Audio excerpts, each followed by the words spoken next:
একবার তুমি ভালোবাসতে চেষ্টা করো, দেখবে নদীর ভিতরে মাছের বুক থেকে পাথর ঝরে পড়ছে। পাথর পাথর পাথর, আর নদী সমুদ্রের জল, নীল পাথর লাল হচ্ছে, লাল পাথর নীল। একবার তুমি ভালোবাসতে চেষ্টা করো।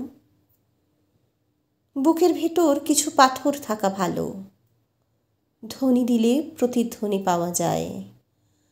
সমস্ত পায়ে হাঁটা পথই যখন পিচ্ছিল, তখন ওই পাথরের পাল একের পর এক বিছিয়ে যেন কবিতার নগ্ন ব্যবহার, যেন ঢেউ, যেন কুমোরটুলির সালমা চুমকি জরিমাখা প্রতিমা।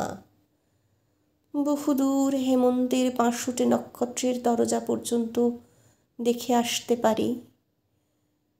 বুকের ভেতরে কিছু পাথর থাকা ভালো। চিঠিপত্রের বাক্স বলতে তো কিছু নেই, পাথরের ফাঁক ফোকরে রেখে এলেই কাজ হাসিল। অনেক সময় তো ঘর গড়তেও মন চায়। মাছের বুকের পাথর ক্রমেই আমাদের বুকে এসে জায়গা করে নিচ্ছে। আমাদের সবই দরকার। আমরা ঘর বাড়ি করব, সভ্যতার একটা স্থায়ী স্তম্ভ তুলে ধরব।